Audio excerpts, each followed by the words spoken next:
Good morning, everyone. Women. Women have always remained a hot topic for the UPSC exam or state PCS exams, prelims हो, mains हो या interview हो। Women से related हमेशा कहीं ना कहीं कोई ना क्वेश्चन जरूर आता है। आपको ऐसे लिखना है तो उसके लिए आपको ये टॉपिक कवर करना होता है, या इंटरव्यू में आपसे रिलेटेड क्वेश्चंस पूछे जाते हैं। So today we will be covering about a very important topic related to women, उनसे रिलेटेड कॉन्स्टिट्यूशनल प्रोविजंस एंड उनसे related various acts and schemes हम देखेंगे यहाँ पे। सो इसको ध्यान से रखिएगा, इन सारे पॉइंट्स को आप सेव करके रखिए, राइट डाउन करिए, आपके प्रीलिम्स और मेंस के लिए बहुत इंपॉर्टेंट है। ओके, और women empowering women means elevating India. एक तरफ इंडिया क्या टारगेट कर रहा है, to become a developed nation by 2024, but ये अकेले पॉसिबल नहीं है कि सिर्फ on the basis of men's men's की कंट्रीब्यूशन पे ये इंडिया डेवलप नेशन बन जाए। The development of women and men and women should go hand in hand, ठीक है। वुमेन एम्पावरमेंट के साथ ही हम सोशो इकोनॉमिक डेवलपमेंट को अचीव कर सकते हैं, और उसी से क्या हम जेंडर इनइक्वालिटी को कंसीडर कर सकते हैं या कम कर सकते हैं, ठीक है। तो इस तरीके से हम देखेंगे कि अगर इंडिया ग्रो कर रहा है, डेवलप कर रहा है, तो उसमें वुमेन का ग्रोथ, वुमेन का एम्पावरमेंट बहुत जरूरी है। एम्पावरमेंट मतलब एम्पावरमेंट किसी भी टर्म्स में हो सकता है, social, financial, economic. When a woman is able to take decisions, take financial decisions, health related decisions, education related decisions, तो उसका मतलब ये होता है कि वुमेन को हम एम्पावर कर रहे हैं। हम एम्पावर कर रहे हैं, उनको वो चीज दे रहे हैं। अभी तक क्या था कि वुमेन से बहुत ज्यादा राय विचार नहीं ले जाते थे। It is a patriarchal society. हम सबको पता है कि इंडिया में क्या है, पेट्रियार्कल माइंडसेट है, मेल डोमिनेटेड सोसाइटी है। पर जब हम वुमेन्स को भी इक्वल दर्जा देते हैं, इक्वल इंपॉर्टेंस देते हैं, so that is called a women empowerment, ठीक है। साथ ही साथ एक और टर्म हम देखेंगे, मिसिंग वुमन का। ये टर्म किसने दिया था, अमर्त्य सेन ने दिया था, जो हाईलाइट करता है कि ग्लोबली जो जेंडर डिस्पैरिटी चल रही है ऑल ओवर द वर्ल्ड, उसको हाईलाइट करने के लिए हमारे जो इकोनॉमिस्ट है अमर्त्य सेन ने, उन्होंने मिसिंग वुमन का कॉन्सेप्ट दिया था, ठीक है। अब हम इंडिया में देखेंगे वुमेन से रिलेटेड कौन से इंपॉर्टेंट कॉन्स्टिट्यूशनल प्रोविजंस है हमारे कॉन्स्टिट्यूशन में, वुमेन्स के प्रोटेक्शन या सोशियो इकोनॉमिक डेवलपमेंट के लिए क्या क्या दे रखा है। सबसे पहले article 14, it guarantees equality before the law and equal protection of the laws, prohibiting discrimination on the basis of sex. Article जो हमारा 14 है, वो बहुत ही इंपॉर्टेंट फंडामेंटल राइट है। वो सबको इक्वालिटी, सबको लॉ के अगेंस्ट सबको इक्वल है, ठीक है, और सबको इक्वल प्रोटेक्शन देता है, ठीक है। ये है आर्टिकल 14। फिर आर्टिकल 15(3) में allows the state to make special provisions for women and children. Article 15(3) है। आर्टिकल 15 में क्या है, प्रोहिबिट डिस्क्रिमिनेशन की बात की है on the basis of religion, race, sex and caste, ठीक है। और साथ ही साथ स्टेट को स्पेशल अलाउंस है, स्पेशल कंडीशंस दे रखी हैं कि वो स्पेशल प्रोविजंस बना सकता है, वुमेन से रिलेटेड एंड चिल्ड्रन से रिलेटेड। ये किस आर्टिकल में, आर्टिकल 15(3). फिर आर्टिकल 16 में provide equal opportunity in the matters of public employment. मतलब कोई भी अगर वैकेंसी आती है, गवर्नमेंट एम्प्लॉयमेंट आती है, तो उसमें क्या है, कोई भी मेन हो विमेन हो, वो इक्वली क्या है, उसमें प्रमोट कर सकते हैं, उसमें पार्ट ले सकते हैं, उसका एग्जाम दे सकते हैं, ठीक है। तो इक्वल अपॉर्चुनिटीज गवर्नमेंट क्या है, प्रोवाइड करने की कोशिश करती है। फिर आर्टिकल 39D, जो हमारा क्या है, फंडामेंटल उसमें आता है ड्यूटीज में, 39D that is calls for equal pay for equal work for both men and women. तो यहाँ पे इक्वल पे मतलब जो काम अगर मेन कर रहा है और वुमेन कर रहा है, तो उसमें हमने बहुत सारे इंडियन सोसाइटीज में देखा है कि डिस्क्रिमिनेशन होता है। जहां मेन को 50,000 मिल रहा है, वहीं पे वुमेन को 30 to 40,000 मिलता है। तो इस आर्टिकल से क्या रिफ्लेक्ट होता है कि हम इक्वल पे की बात करते हैं। Next article is Article 42, directs the state to make provisions for ensuring just and humane conditions of work and maternity leave. So we know biologically we both are different, that's men and women are different. तो humane conditions होने, just and fair atmosphere होना चाहिए, ताकि women उस factory में, office में work कर पाए। और साथ ही साथ उसमें मेटर्निटी लीव की बात की गई है किस आर्टिकल में, आर्टिकल 42 में। तो ये स्पेसिफिक आर्टिकल्स हैं वुमेन से रिलेटेड, जो आपको याद रखने पड़ेंगे और आपको मेंस एंड एसेस वगैरह में बहुत हेल्पफुल रखेंगे, ठीक है।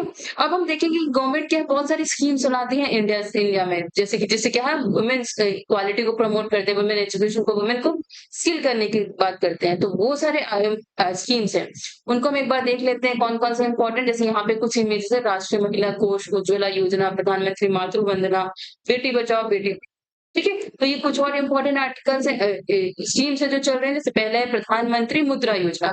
इसमें क्या है, अफोर्डेबल क्रेडिट लोन दी जाती है वुमेन एंटरप्रेन्योर्स को एंड सेल्फ हेल्प ग्रुप्स को, ताकि वो खुद स्टैब्लिश हो पाए।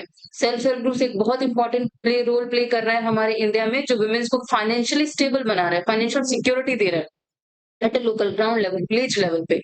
ठीक है, दिस इज वेरी इंपॉर्टेंट, प्रधानमंत्री मुद्रा योजना। फिर बेटी बचाओ बेटी पढ़ाओ, इसके बारे में आप लोगों ने बहुत सारे न्यूज वगैरह, एड्स वगैरह बहुत चीजें देखी होंगी, क्योंकि जेंडर डिस्पैरिटी थी, फीमेल इन्फेंटिसाइड होते थे, तो सेक्स रेशियो था बहुत लो था कुछ स्टेट्स में, 85 90 के अराउंड था। तो उसको फोकस करने के लिए, हर एक बेटी को बचाने के लिए, फीमेल इन्फेंटिसाइड कम करने के लिए, अब तो काफी हद तक ये इंप्रूव हो रहा है। जो लेटेस्ट डेटा आएंगे, नेक्स्ट सेंसेस आएंगे, उसमें ये स्कीम क्या है, प्रमोट करते हुए पॉजिटिव रिजल्ट आपको शो करेगी। इसमें women welfare through education, education एक बहुत इंपॉर्टेंट टूल है जो हमारी सोसाइटी को चेंज कर सकता है। ठीक है, तो बेटी बचाओ बेटी पढ़ाओ। नेक्स्ट इज महिला ई हार, ऑनलाइन मार्केटिंग मार्केटिंग प्लेटफॉर्म दी गई है कि वुमेन एंटरप्रेन्योर्स और सेल्फ हेल्प ग्रुप जो वो प्रोडक्ट्स बना रही हैं, गुड्स बना रही हैं, तो उनको वो कैसे बेच सकते हैं, तो इसलिए स्पेसिफिक क्या डेवलप किया गया है, महिला ई हार्ट बनाया जा रहा है। फिर Mahila Shakti Kendra, empowerment programs and resource at village level, इसमें क्या स्किल डेवलपमेंट की हम बात कर रहे हैं, जिसमें विमेन को ट्रेनिंग दी जाती है, लोकल लेवल पे कॉटेज इंडस्ट्रीज में उनका एम्पावरमेंट किया जाता है। ठीक है, वर्किंग वुमेन हॉस्टल्स, ठीक है, अब देखो अर्बन एरियाज में वुमेन्स क्या काम करने आती है, अपने घर से दूर रहती है, तो उनके लिए क्या safe and affordable accommodation provide की जाती है, जिसके थ्रू वर्किंग वुमेन हॉस्टल्स के through. Then another one is Pradhanmantri Awas Yojana, it ensures housing under women's name. अब यूजुअली आप देखोगे कि सारे घर जो होते हैं, लैंड होते हैं, वो मेंस के नेम पे रजिस्टर्ड होते हैं, बट प्रधानमंत्री आवास योजना में ये स्कीम बनाया गया, एक रूल बनाया गया है कि उसमें क्या है, वो जितने भी हाउसेज रजिस्टर होंगे वो वुमेन्स ऑफ द फैमिली के नेम पे होंगे। ठीक है, इससे क्या उनको एक बड़ा दर्जा दिया जाएगा, इक्वालिटी दी जाएगी। ठीक है, अब मैटरनिटी बेनिफिट अमेंडमेंट एक्ट 2017 में जो आया था, increase the paid maternity leave, अब उसको 24 से 26 वीक्स कर दिया गया है। और जो ऑर्गेनाइजेशन है उसमें स्पेसिफिक क्राइटेरिया, अगर 10 से ज्यादा एम्प्लॉइज हैं तो उसमें क्या मैंडेटेड क्रेच फैसिलिटीज की बात की गई है। तो ये सारे प्रोविजन देखोगे कि आप उसको एजुकेशन हो, सेक्टर सोशल बेनिफिट्स हो, आशा वर्कर्स वगैरह जो काम करती है वो क्या महिलाओं की एजुकेशन, एम्पावरमेंट और हेल्थ पे ध्यान देती है। तो ये सारे जो गवर्नमेंट इनिशिएटिव्स है वो वुमेन को और स्ट्रॉन्ग करने के लिए काम कर रहे हैं। ठीक है, ये तो नेशनल लेवल पे थी जो हमने पहले देखा था गवर्नमेंट की इनिशिएटिव। इंटरनेशनल लेवल पे कुछ कन्वेंशन और एग्रीमेंट्स हैं जो आपको नेम वाइज बस याद रखने होंगे क्या चल रहा है इंटरनेशनल लेवल पे। Convention on the elimination of all form of discrimination against women, ठीक है, सीईडॉ करके कहा जाता है। इसमें क्या है, कोई भी डिस्क्रिमिनेशन हो रहा है वुमेन्स के अगेंस्ट तो उसके अगेंस्ट ये कन्वेंशन काम करता है। Beijing declaration and platform for action adopted in 1995 UN conference on the women, ठीक है, यूएनडब्ल्यू कॉन्फ्रेंस ऑन द वुमेन की बात की है। फिर UN sustainable development goals, SDG में भी वुमेन्स की बात की है, जिसमें गोल 5 क्या अचीव करने की कोशिश करता है, जेंडर इक्वालिटी की बात की गई है हमारे एसडीजी 5 में, सस्टेनेबल डेवलपमेंट गोल्स की बात की गई।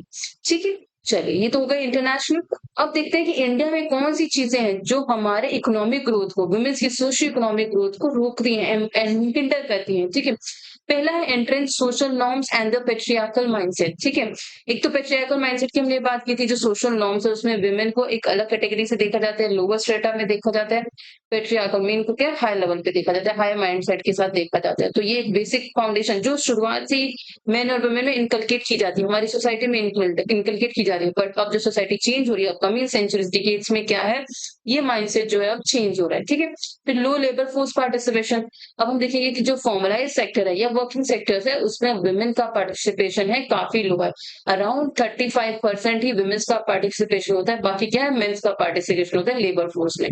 ठीक है, तो ये एक मेजर फैक्टर है कि वुमेन बाहर आके काम नहीं कर रही है। Disproportionate share of unpaired care work, अब देखो बाहर नहीं जा रही है तो ऐसा नहीं है कि वुमेन खाली बैठी है, वुमेन्स क्या है घर पे अनपेड केयर वर्क करती है। केयर वर्क मतलब कि जिसका उनको पैसा नहीं मिलता, इकोनॉमिक टर्म्स में उसको वैल्यू नहीं मिलना, वो बच्चे को देख रही है, घर में अपने पेरेंट्स को देख रही है, माता पिता की केयर कर रही है, तो फुल डे 12 आवर्स वर्क तो दिन में वो कर ही रही है, बट उसके लिए क्या है उसको मॉनेटरी बेनिफिट नहीं मिल रहा है, तो उसको क्या है अनपेड केयर वर्क में कैटेगराइज किया जा रहा है।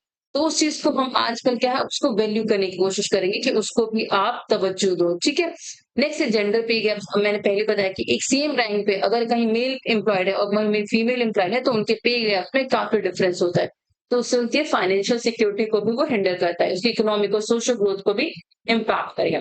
Lack of property ownership and financial inclusion, अब बैंकिंग वगैरह के बारे में हम सदियों से देख रहे हैं कि मतलब टिकट से देख रहे हैं कि मैन ही जाके काम करते हैं, बैंक रिलेटेड ट्रांजेक्शन करते हैं, कुछ भी खरीदना बेचना है तो वो क्या कौन हैंडल करता है, सारे नाम किसके नाम रजिस्टर होते हैं, सारे जेंट्स के नाम रजिस्टर होते हैं, बट ये क्या हिंडर कर रहे हैं। अब जब आप उसको अथॉरिटी नहीं दे रहे, उसको पावर नहीं दे रहे हो कि ये घर आपके नाम है, तो उसको फाइनेंशियल इंक्लूजन से भी आप बाहर रख रहे हो। बैंकिंग में जाने में औरतें क्या हिचकिचाती हैं, तो ये क्या हमारे उनके इकोनॉमिक ग्रोथ को हिंडर कर रही है, उनके पर्सनैलिटी को ग्रो करने से रोक रही है। बट अब धीरे-धीरे ये चेंज हो रहा है, ठीक है? एक्सपोज़र टू वॉयलेंस, वॉयलेंस का केस हम हमेशा देखते हैं कि किसी न किसी फॉर्म में डायरेक्ट या इनडायरेक्टली वॉयलेंस, हम डोरी सिस्टम हो या डायरेक्ट वॉयलेंस हो जाते हैं केसेस, बहुत सारे केसेस होते हैं आजकल, रजिस्टर्ड भी होते हैं, कुछ अनरजिस्टर्ड भी होते हैं। तो वो क्या है, वुमेन्स की ग्रोथ को हिंडर करते हैं और वुमेन की मेंटल हेल्थ हो, फिजिकल हेल्थ हो या इकोनॉमिक या सोशल हेल्थ हो, सबको इम्पैक्ट करता है। बेसिक इसका कॉज़ क्या है इन सारे हिंड्रेंसेस का, हम देखेंगे एक तो है लिमिटेड एजुकेशन और स्किल।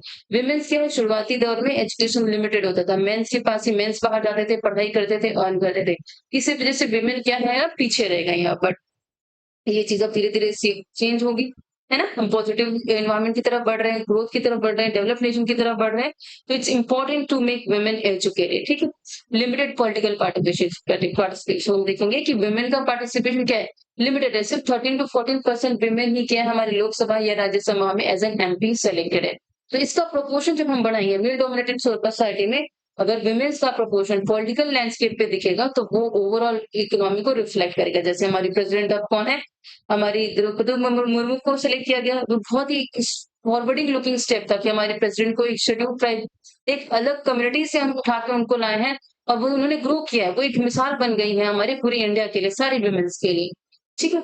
अब क्या करना है हमें? जैसे हमने ये हिंड्रेंस के फैक्टर्स देखे कि किस वजह से सोशो इकोनॉमिक ग्रोथ कम हो रहा है, उसको हम इम्प्रूव कैसे कर सकते हैं? Increasing women's labour force participation. अब वर्ल्ड बैंक कहता है कि अगर हम जो पार्टिसिपेशन वुमेन का 50% तक ले आते हैं, मतलब दोनों मेन और वुमेन का कंट्रीब्यूशन इक्वल हो, तो हमारी जीडीपी में 8% तक का ग्रोथ हो सकता है।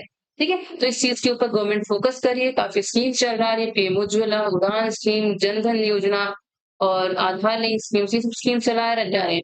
ठीक है? आवास योजना, फिर आयुष्मान योजना, ये सब क्यों है? वुमेन्स की पार्टिसिपेशन, आशा वर्कर जो काम करती है, इंटीग्रेटेड चाइल्ड डेवलपमेंट स्कीम जो चलाई जा रही है, वुमेन एंड चाइल्ड को हेल्थ को इम्प्रूव करिए ताकि वो कंट्रीब्यूट कर पाए। एक्सेस टू स्किलिंग, अब उनको स्किल करने की जरूरत है। अब एजुकेशन तो आप दे रहे हो, साथ से साथ नेशनल स्किल डेवलपमेंट जो मिशन है उसमें क्या है, जो वुमेन्स है, जो काबिल है, उनको स्किल, जो गवर्नमेंट में एम्प्लॉय हो सके, किसी सेक्टर में जाके वो वर्क कर सके, तो ऐसे उनकी स्किलिंग की जरूरत है। अनेबलिंग वुमेन्स मोबिलिटी बने रहे। हम देखते हैं कि जो इंडिया में माइग्रेशन का रेशियो है, मतलब ट्रेंड जो है, मेल क्या है यूजुअली अर्बन एरियाज में आता है, वुमेन क्या है रूरल एरियाज में रह जाती है, गाँव में रहती है, तो वो एग्रीकल्चर सेक्टर तक ही सीमित रहती है। मेन क्या है बाहर शहरों तक आते हैं, ज़्यादा एक्सपोज़र मिलता है। तो हम ऐसे एनवायरनमेंट, कंड्यूसिव एनवायरनमेंट बनाएँगे जहाँ वुमेन भी अर्बन एरियाज में सेफली सिक्योरली आके काम कर सके। जैसे हमने दिल्ली में देखा है, बस फैसिलिटीज़ है, फ्री बस सर्विसेज़ हैं। बहुत सारी चीज़ें हैं जो वुमेन को बेनिफिट करने के लिए बनाई जा रही हैं, बूथ्स बनाए जा रहे हैं, सिक्योरिटी, तुरंत इमरजेंसी नंबर्स हर जगह रहते हैं। कोई भी इंसिडेंट हो तो गवर्नमेंट उस वुमेन क्या है कॉल कर सकती है, पुलिस की हेल्प ले सकती है। ठीक है? डेवलपिंग माइक्रो क्रेडेंशियल प्लेटफ़ॉर्म, सब कुछ होता है कि वुमेन्स रिस्ट्रिक्टेड होती हैं, घर तक नहीं जा सकती, फैमिली कंडीशंस ऐसा नहीं है, तो उनको ऑनलाइन प्लेटफ़ॉर्म्स प्रोवाइड किए जाएँ जहाँ पे वो घर बैठे अच्छे से काम कर सकें। ठीक है? Women lead supply chain networks, अब उनका जिन वुमेन को एम्प्लॉय कर रहे हैं, उनसे क्या है, उनको क्या है, वर्क दें। हम ये क्या है कि उनको काम दें ताकि वो मेन स्ट्रीम वर्कर्स के साथ जुड़ सकें। ठीक है? तो उससे क्या उनका इन्वॉल्वमेंट बढ़ेगा, पार्टिसिपेशन बढ़ेगा, उनका सोशियो इकोनॉमिक फाइनेंशियल ग्रोथ होगा, सोशल ग्रोथ होगा और इकोनॉमिक प्रॉस्पेरिटी तो बढ़ेगी। तो ये सारी चीज़ें क्या करेंगे हमारी सोशियो इकोनॉमिक, एक तरफ हम ग्रोथ जीडीपी के टर्म्स में ग्रोथ तो हो ही रहा है, but overall socio economic society की ग्रोथ के लिए वुमेन का एम्पावरमेंट, वुमेन का ग्रोथ होना बहुत ज़रूरी है। तो आई होप आप लोगों को ये लेक्चर समझ में आया होगा। ये पॉइंट्स बहुत ही इंपॉर्टेंट है आपके प्रेजेंट मेंस पर्सपेक्टिव से। इनको बार-बार देखिए, उनको नोट डाउन करिए, उनको याद करिए। Okay, thank you and have a good day.